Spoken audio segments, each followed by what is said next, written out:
those duties.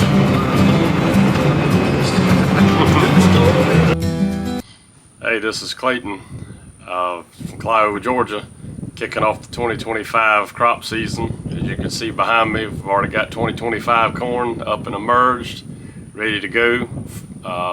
Right about 16 days old at this point, and looking pretty good. Be ready to come in and spray over the top here for weeds about another 7 days, and get cleaned up and ready to top dress and lay by for 25. It's been a challenging year so far. We need a shower. It's very dry. We have not had a bit of rain on this corn since it has come up.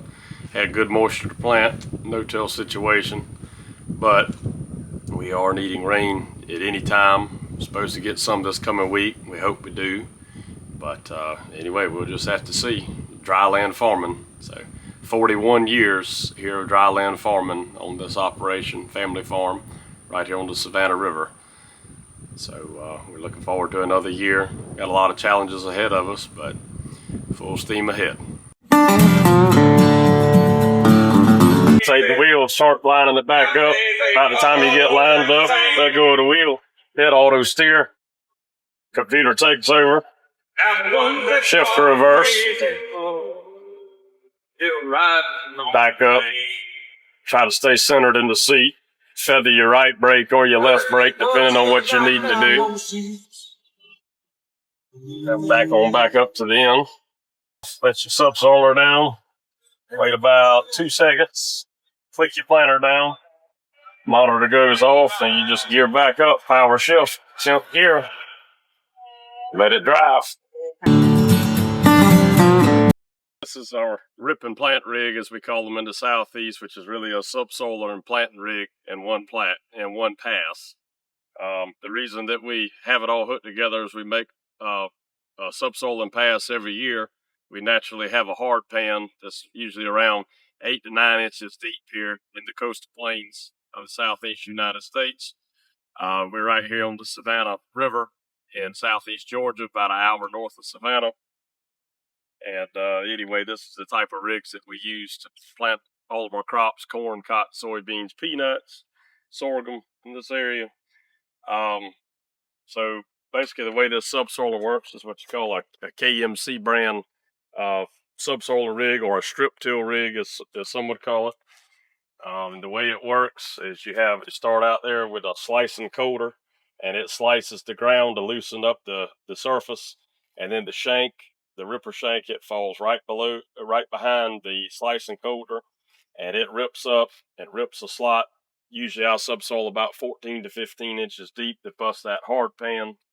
The reason that we try to bust that hard pan is so that we can get our tap roots down deeper to extract more soil nutrients that are available, and also get deeper into a moisture zone, so that during dry periods we hopefully can get more moisture deeper into subsoil surface to keep our crops surviving during drought. Anyway, after the shank rolls through, then you have these rubber tires, and then they just pinch the slot back together because you have a lot of upheaval depending on variable soil, from sand to heavy red clay. It usually has an upheaval that happens, and so these just kind of tuck the upheaved dirt back together to firm it up, and it makes a little pinch on top about that wide.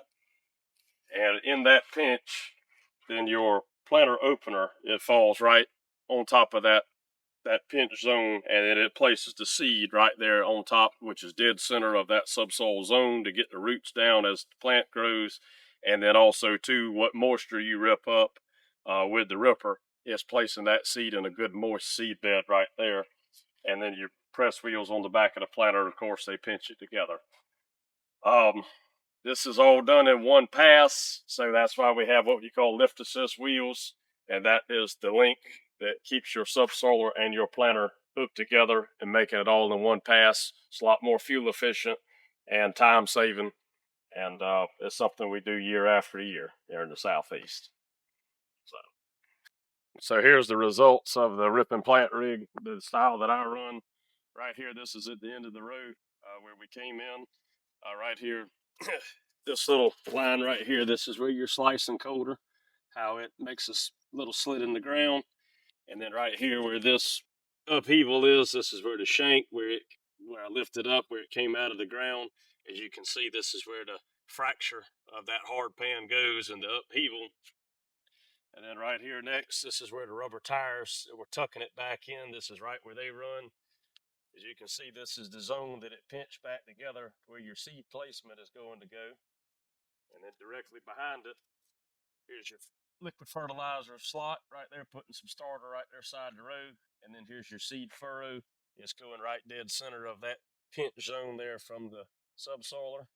And then right here, this is your final result after your pinching wheels here to cover the seed up.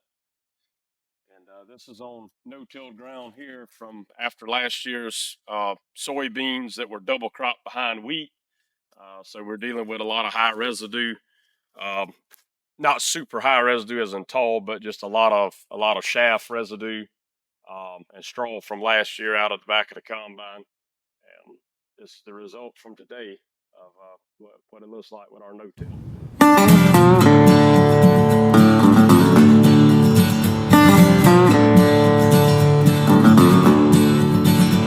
I'm headed down to Nashville looking for the country blues. I'm searching for Waylon and Hank and Willie too, so I play my song. Here we are, 16 days later after planting. Earlier when we were showing the video of how the rip and plant rig works in no-till, you can see we've got a pretty even emergence all the way across, pretty good for no-till.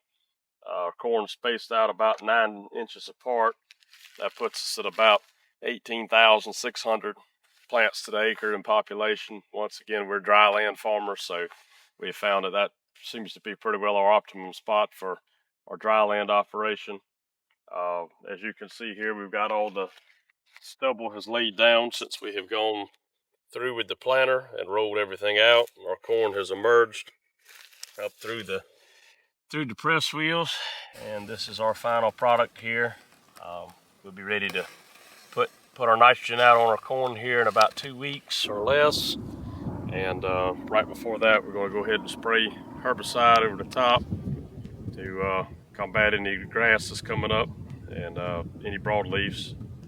Anyway, this is the final result here of the no-till with the rubber tire rip and plant rig. This is a 20-acre field here. This was planted 18 to 19 days old. Here, this was no-till as well into last year's soybean stubble. Decab 6520 variety. Looking pretty good.